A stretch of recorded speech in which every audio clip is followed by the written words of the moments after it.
இன்றைக்கி நம்ம என்ன செய்ய போகிறோம்னா பனம்பழம் நமக்கு கிடச்சிருக்கு. இந்த பழத்தை நம்ம என்ன செய்யணும்னா இந்த மேலே உள்ளதை விற்கணும். இந்த மேலே வந்து இப்படி ஒரு கூடு மாதிரி இருக்கும். அதை வந்து நம்ம பிச்சை எடுக்கணும்.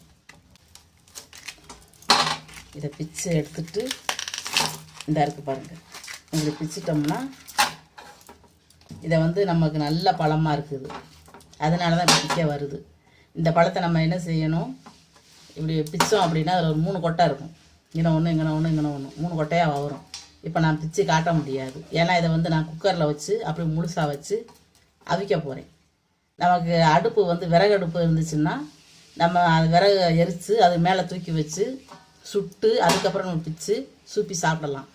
இப்போ நமக்கு விறகு அடுப்புலாம் கிடையாது. அதனால் நம்ம கேஸ் அடுப்பாக இருக்கிறதுனால சுட முடியாது. சுட்டோம் அப்படின்னா அந்த பழம்பழத்தில் உள்ள சாறு அப்படியே வடிஞ்சு அடுப்பை வந்து அந்த கேஸ் அடுப்போட அந்த ஓட்டையை அடைச்சிரும். அதனால் நம்ம என்ன செய்கிறோம், குக்கரில் வச்சு அவிக்கிறோம். அடுத்த அடுப்பில் வச்சுருக்கோம். இப்போ அந்த பனம்பழத்தை அதில் வைக்கிறோம்.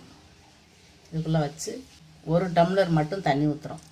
தண்ணி ரொம்ப ஊற்றக்கூடாது, 1 டம்ளர் போதும். இதை நம்ம ஊற்றிக்கிட்டு நம்ம குக்கரை மூடி வச்சு நல்லா ஒரு 2 விசில் வர்ற அளவுக்கு வேக விட்டுறணும். ஏன்னா நம்ம வந்து இந்த பனம்பழத்தை சுட்டு சாப்பிட்டுட்டு நம்ம முளைக்க போட்டோம்னா அந்த கொட்டை முளைச்சிரும், பனங்கிழங்காயிரும். தவுன்னு தீங்கி சாப்பிடலாம், கிழங்கு சாப்பிடலாம். ஆனால் இப்படி அவிச்சிட்டு நம்ம அதை ஊண்டி வச்சோம் அப்படின்னா தழுக்காது. ஏன்னா அந்த பனங்கொட்டை மட்டும் சுட்டா தழுக்கும், அவிச்சா தழுக்காது. அதனால் நம்ம அவிச்சு சாப்பிட மாட்டாங்க.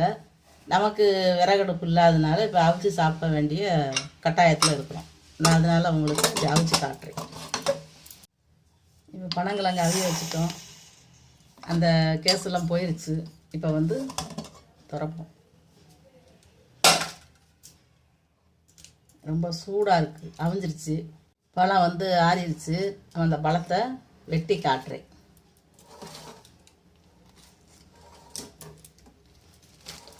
அப்பா சூடு பயங்கரமாக இருக்குன்னா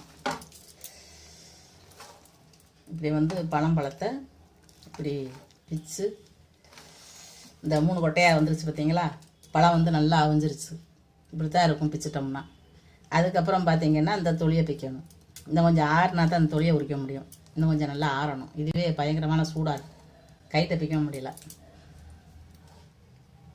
பழம் வந்து சாப்பிட்றதுக்கு தேனாக இருக்கும்.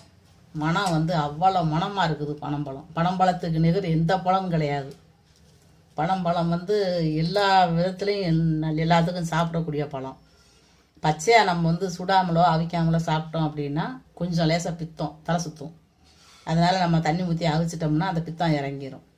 பனம்பழம் வந்து அது ஒரு லெக்கில் விழுந்து கிடக்குது அப்படின்னா ரொம்ப தூரத்துக்கு மனம் எடுக்கும்.